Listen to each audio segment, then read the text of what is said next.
Have you ever been in the situation where you're not quite sure which direction to go in with a diagnosis? Unclear on what tests to do, the order to do them, or even what the answer should be? If so, then guided troubleshooting could be very helpful. In this video, you'll learn how to access a guided test, use the information presented to carry out a diagnostic process, and make decisions with guided help. I'll even give you some hints and tips along the way, which will aid your diagnostic decisions. Also, by using guided troubleshooting and understanding the tests, you'll be teaching yourself as you go, and become less reliant on the guided function with every successful repair. The scenario we're going to use is the kind of fault you'll definitely come across in your workshop. The vehicle has an airbag light on, but unfortunately, due to the fault, communication is not possible using the diagnostic tool. We're going to use the guided features to flush out the fault. In a moment, we'll follow a step-by-step test instruction, but before we get to that, I'd like to give you a little more detail on the vehicle system. Most cars you'll see have a number of systems with their own control units.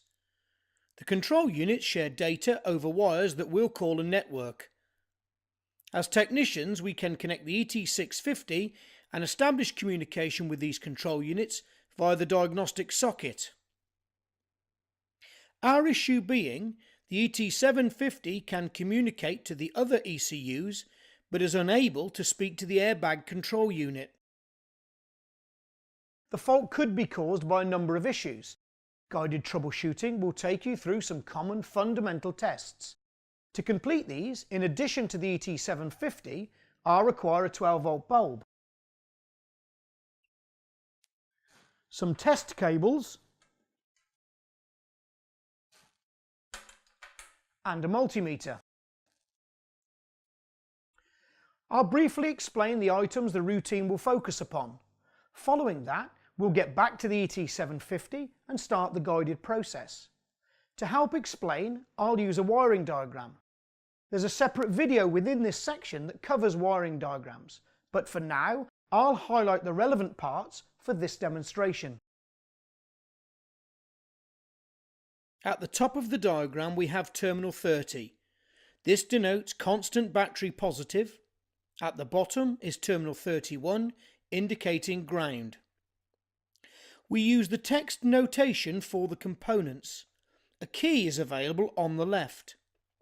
A4.1 is the airbag control unit, A6.119 the access authorization control unit, and A6.6 the central electrics control unit with integral fuses. These lines indicate wire connections between the components. You'll see once we return to the guided help, we'll be taken through step-by-step testing of the positive supply from the battery through to the airbag control unit and also the ground. We'll also be guided to carry out some tests at the diagnostic socket. Let's take a quick look at the diagram for that. In addition to the airbag control unit and central electrics controller, we now have X9.2, the diagnostic socket. You'll be guided through testing the power supply on pin 16 and both grounds on pins 4 and 5. There will also be a quick test of the CAN network at pins 6 and 14. The first one of these I'll undertake is the network test. To get started, I'll choose guided troubleshooting from the selection options. We are now presented with the guided options for this system. I'll choose no communication possible from the available options. Our vehicle has a CAN network, so I'll select CAN data bus from the available list. We're then informed if I could communicate with the control unit that a couple of codes might be C944 and C947, but that won't help us in this instance. The notes inform you that it's good procedure to check faults in all of the systems and that the test you're about to carry out isn't a comprehensive CAN bus test, and directs you to where that can be found if required. You're advised to read safety and test instructions, but as we've covered that in an earlier video in this section, we'll head straight to the test at the bottom of the page. You're asked to test the resistance with the ignition off at the diagnostic plug between terminals 6 and 14. Moving forward with continue gives the pin layout of the diagnostic socket.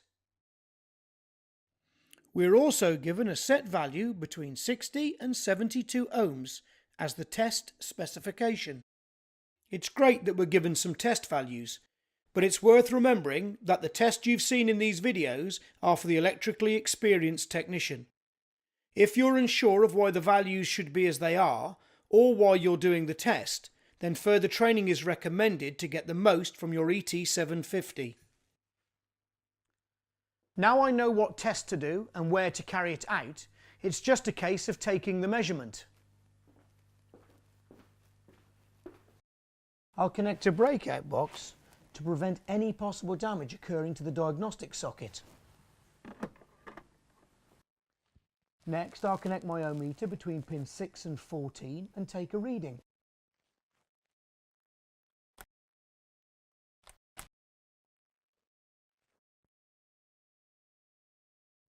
As you can see, we have 66.8 ohms, which is within the given specification.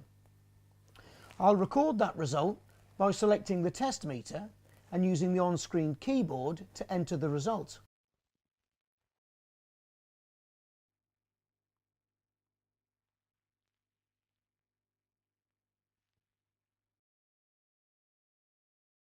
The ET750 highlights this in green as it's within specification. I'll progress with continue. We're given additional tests to carry out had that one failed. Choosing continue and confirming the section has been processed returns you to the guided test menu. Okay, I'm satisfied with that result at this part of the process. I'll now move forward and check the power supplies. From the choices on the left, I'll select if function self-diagnosis is unsuccessful. You're then asked to check that the system is actually fitted to the vehicle, which ours is. You're then advised to communicate directly with only that control unit using the ET750. If you're not sure how to communicate directly, we have a video on the communication options, which is available from within the diagnosis section. You're then asked to read notes on system identification and diagnostic tester connection, which is also covered in alternative troubleshooting videos within this section. Following that, our next test is to ensure that we have a power supply at the diagnostic socket. It's a test we've not yet carried out, so I'll select the icon to move forward. You now have a familiar format of information on the left with a supporting diagram to the right. We're informed of the relevant pin numbers, their purpose, and shown their positions within the diagnostic socket. Beneath this, you're given the test points with an expected value range, and also told to carry out this test with the ignition switched off. It's now just a case of taking the measurements in order and ensuring the results match the range. I'll take those now.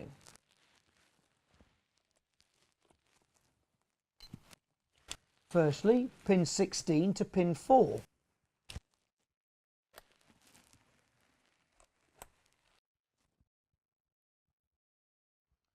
.9 volts. Next, between pin 16 and pin 5.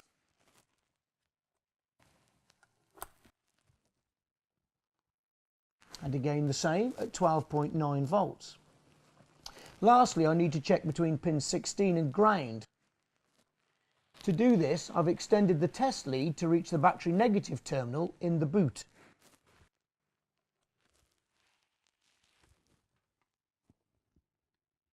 And again, exactly the same at 12.9 volts.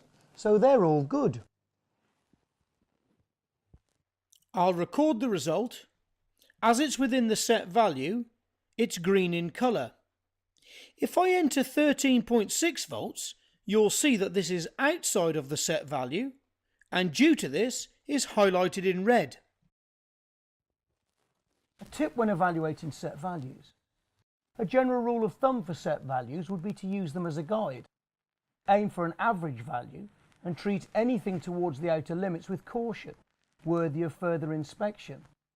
From experience though, the more tests you carry out, the sooner you'll become familiar with the fundamental tests technicians use daily, and in no time at all get a really good idea of what's good and what's not, and be able to read between the lines when given a test specification.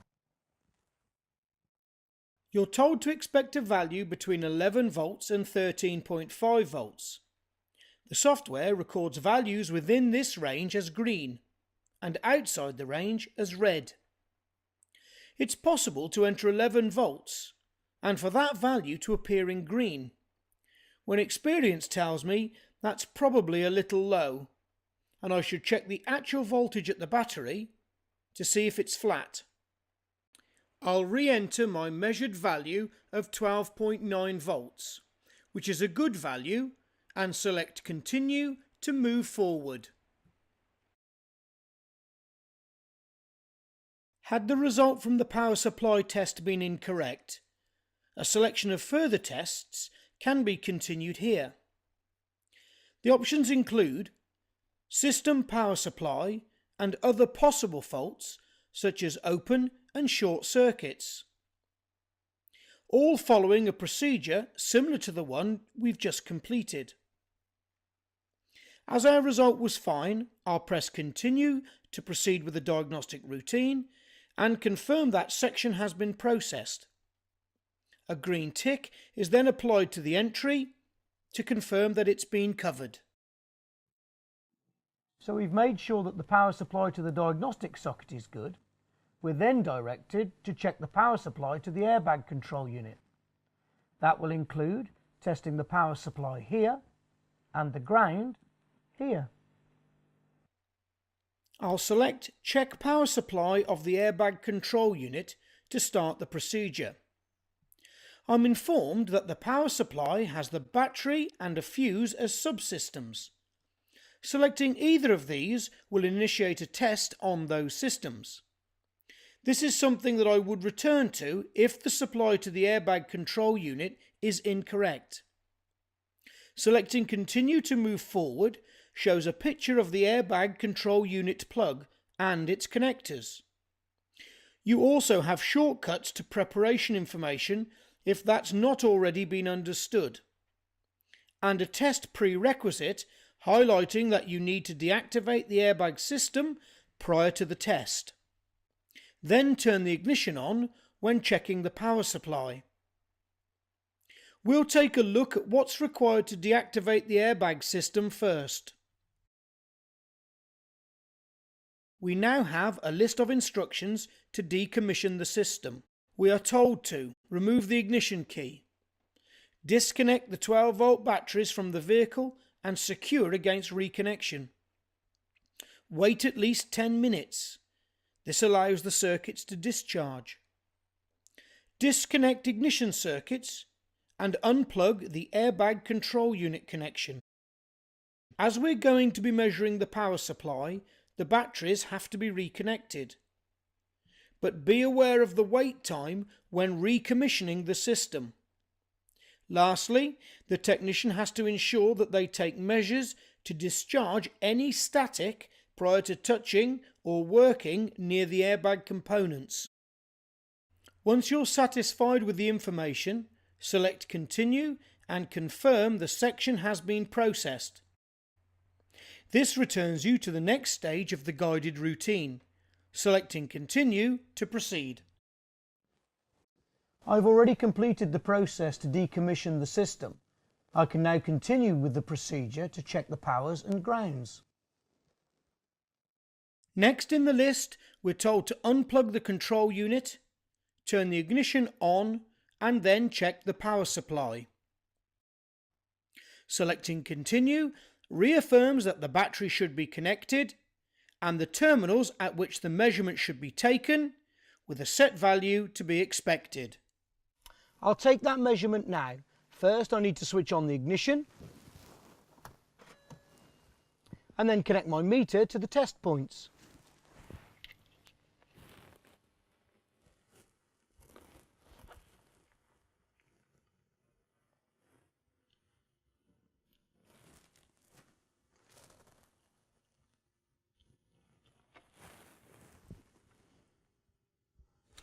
As you can see, we've got 12.8 volts, which is good.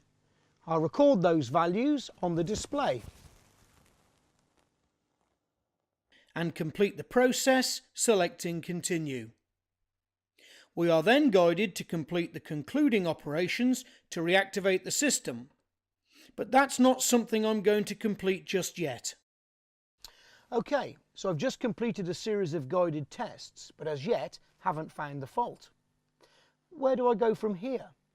Well, before I started the procedure, I'd taken a few minutes to familiarise myself with the material contained in this section. I discovered a great tip, informing me that any voltage tests I carry out should have a load applied to the circuit. If you're wondering how do I do that, this is where the bulb and the test leads come into play.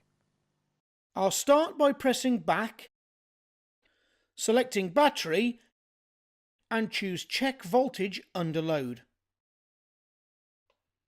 You're then advised that for a power or ground fault to be diagnosed, the circuit should be carrying current. And this holds true regardless of whether the supply comes directly from the battery or the ignition switch. Selecting Continue gives basic instructions. It warns the load the bulb applies to the circuit should not exceed the load that the circuit would normally be under. Continuing once more shows a supporting diagram on how to connect the bulb and voltmeter to carry out this voltage drop test. The test set value is given at less than half a volt. This test is normally carried out on the positive supply circuit and the ground circuit. I'll test the ground circuit first. Choosing Continue shows how to connect the test equipment. I've already connected the test bulb from the battery positive cable to the earth connection in the airbag harness. I've already connected my test bulb to my battery positive cable and to the earth connection in the airbag control unit harness. The first indication we have a problem is that the bulb is very dimly lit, but I'll confirm this with a voltage drop test. The diagram shows me to connect my meter between the battery negative cable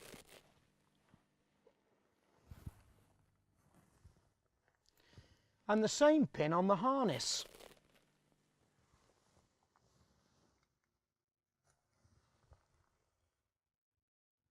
And here we can see 7.7 volts, which is way outside the set value of half a volt. Okay, so the volt drop test has found a fault in the harness, but to pinpoint its location, I'd need to work my way back down the harness until the set value of half a volt was attained. Once located, I can then fix that broken wire or mend the bad earth point. So that's the ground tested and a fault found. But what about the positive supply?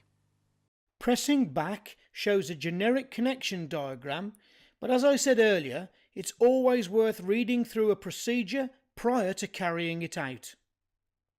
If we move forward 2 pages, you are warned that if a component is supplied with a voltage by a control unit, then it is only permissible to test the wires.